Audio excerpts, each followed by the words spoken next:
James Madison and the Democratic Republicans in 1813 were consumed by the prosecution of the War of 1812, which Madison referred to as the Second War of Independence. Having been re-inaugurated in March 1813, Madison's primary action was to continue directing the military campaigns and secure funding for the financially strained conflict against Great Britain.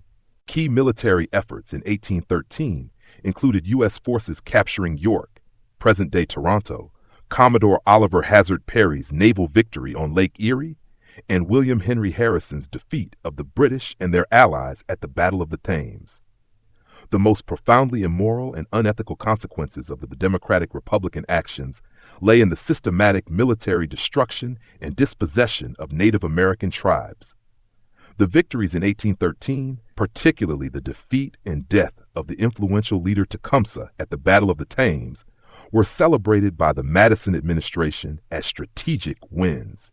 However, their true negative impact was the destruction of the Native American Confederacy and the removal of the most significant barrier to American expansion.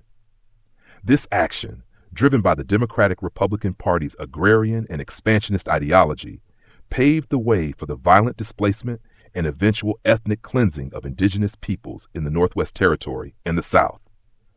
The war was, in essence, an expansionist land grab, masking a national security argument, which led to generational suffering and the violation of inherent rights of native inhabitants. From a domestic perspective, the commitment to the war carried negative and manipulative consequences rooted in partisan politics. The Federalist opposition vehemently labeled the conflict Mr. Madison's War, arguing that it was fueled by the Democratic-Republican Party's long-standing pro-French bias, a desire to annex Canada, and an attempt to shift the focus from the failures of Madison's economic policies, such as the widely unpopular Embargo Act. This manipulation of national sentiment for territorial and partisan gain was arguably unethical, risking American lives and national stability for political advantage.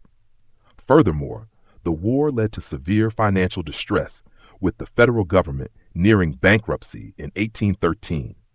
The administration's policies created economic hardship, particularly in the Federalist-leaning mercantile Northeast, which suffered heavily from blockades and trade restrictions, leading to intense sectionalism and anti-government sentiment, and in some cases, the illegal use of force by pro-war mobs to suppress anti-war Federalist dissent.